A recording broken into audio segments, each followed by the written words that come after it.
So I have all of my pieces cut out here. I got the back piece, the two front pieces. I already applied my interfacing and I serged the edge because I want a nice finished edge, and then I also ironed it. And then on the back piece, just like the instructions say, I creased it to find the center, 1/4 inch on each side, marked it so that I can know where I'm going to sew it.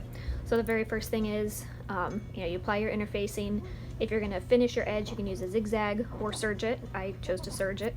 And then you're going to iron it over, and that is the very first step.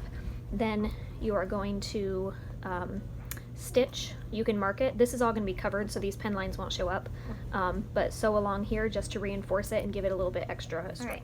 Once you have sewn along there, you're going to cut along the center seam. Do your very best to get as close to the stitch as you can without clipping through the stitches. Next thing you're going to do is you're going to turn them right side out, and you're going to sew across the shoulder seams with your front and your back on both pieces. You've sewn your shoulder seams. You're going to turn it right side out now, and then you're going to unfold this top part that you already ironed under, and where this seam is where this corner is going to start. So you're going to take this and you're going to pin it all the way around the neck opening, and then when you sew it, this piece is going to be folded back like this. So when you turn it right side out, it's going to be a nice finished edge. So now that it's all pinned in, you can kind of see what it's supposed to do. The neckband you will have to stretch as you pin it on, because it is not the same width, but it's supposed to be that way. So don't panic if it's not the right, if it's not the same size.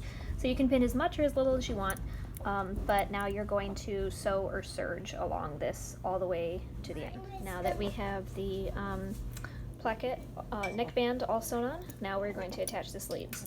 So you're going to take your the body of your gown here. You're going to open up flat with the right side facing up, and at your shoulder seam, and then you're going to find the center of the sleeve, and you're going to pin it, and then you're going to pin all the way to the edge, and then all the way to this edge, and then you're going to sew. Alright, so once you've attached your sleeves, the next thing the pattern says to do is turn it right side together and start at the wrist and sew all the way down to the side.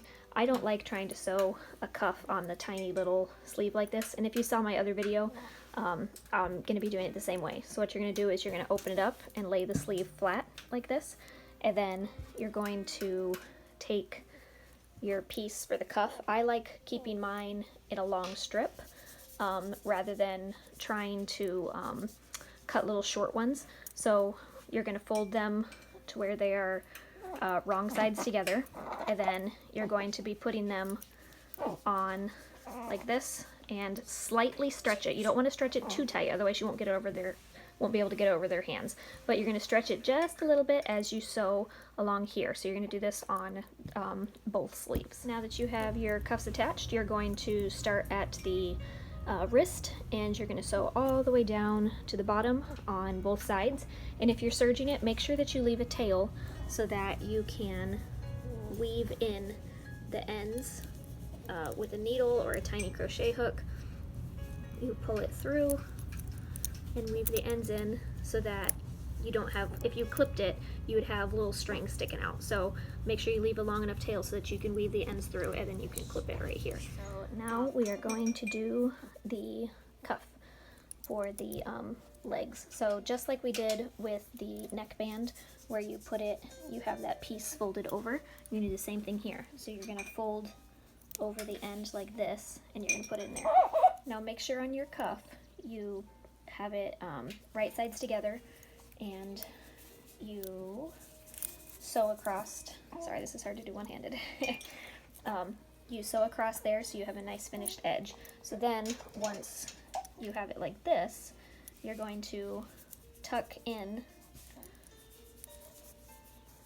the edge like this, and then you're going to fold it over. So then once you unfold it, this is going to be a nice finished edge. So remember, slightly stretch this as you go across, but again, don't stretch it too tight, otherwise you won't be able to get their feet in when it's snapped up. So now we have our leg cuffs all on. As you can see, it's a nice finished edge now.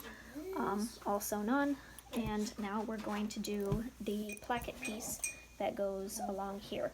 So you're going to apply your interfacing to the wrong side, iron it in half, and then you're going to, just like we did on these pieces, you're going to do it here. So you're going to put these right sides together, sew along the edge, that we have a nice finished edge down here at the bottom when the placket is done.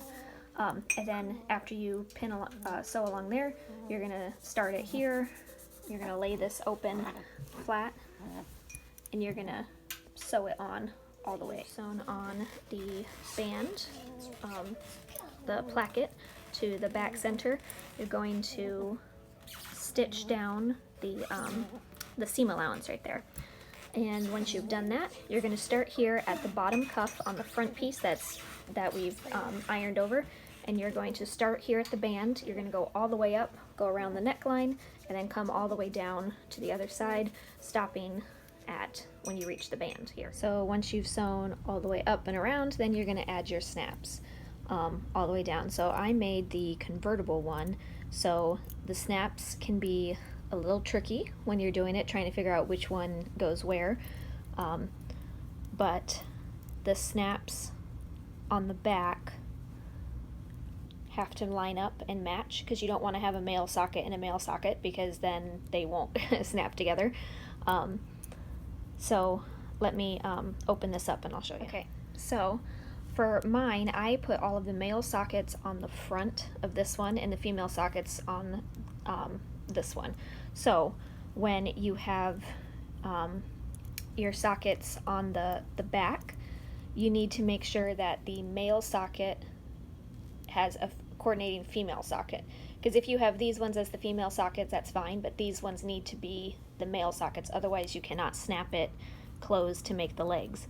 And then when you have the right side, this side is going to be bent back like this, and then the front is going to be bent like this. So this side is much more intuitive to how you think it would snap together, but the right leg has to be folded like this when you snap it. Like it will still work, and it's still the same size and everything, but that can be a little confusing.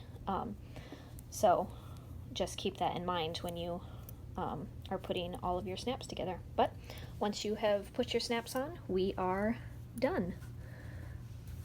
So I hope you found this tutorial helpful. Let me know if you have any questions, and I'll do my best to answer them. Thanks!